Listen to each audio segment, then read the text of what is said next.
rescue efforts and to restore power to the island. But officials in Puerto Rico say they can't estimate when power will be restored to the hardest hit areas of the island. Joining me now is Gossett Navarro. She is the Chief Director for the Hispanic Federation Puerto Rico. First off, Charlotte, thank you so much for joining me. Can you just give us a sense of you're there now in San Juan. How are you doing? What are the people going through, especially knowing that the island was ravaged by Maria 5 years ago?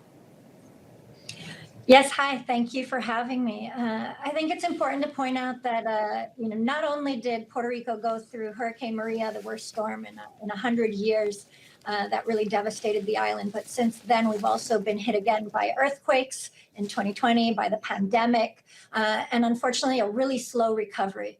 And so when Hurricane Fiona hits, it's hitting within those circumstances where we are an island that has not yet recovered from those disasters. And so we were already in a very precarious situation.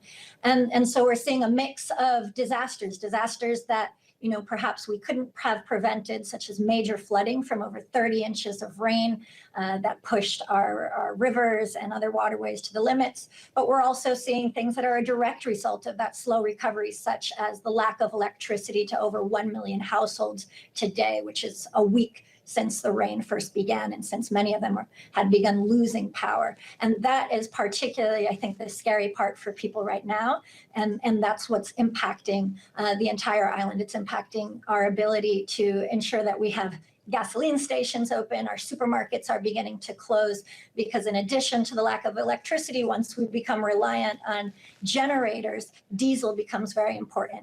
And we're not able to move the diesel around the island to ensure that those critical services are able to continue operating. And so there's anxiety, there's anger, and there's emotional exhaustion of having to go through this disaster again. Of course, so the trauma of having to go through it again. And clearly, as you're laying it out there, the infrastructure was weakened from Maria and the recovery has been painfully slow.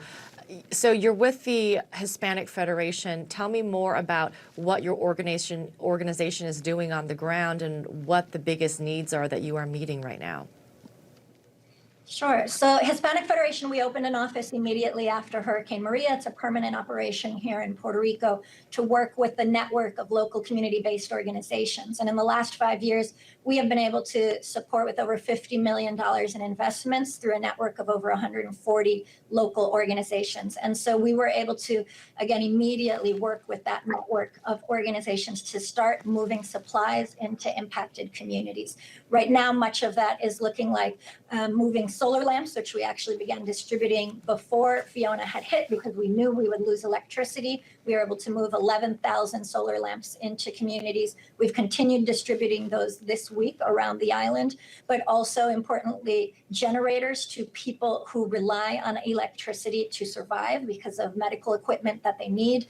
Many of the deaths after Hurricane Maria were associated with the extended period of time without electricity. And so we're trying to prevent that as best as we can this time around. And then we're also working with networks of community kitchens where we've been distributing food, water, and cleaning supplies, which right now we're continuing to hear from groups and see as we visit communities that we're very much still in emergency phase, and those basic needs are what people are asking to have met right now. And so that's really where we're focusing a lot of our effort in these first few days of this disaster. Well, just a very, very difficult time. Charlotte, would you say that Puerto Rico was more prepared this time around, at least when it comes to the central government's response?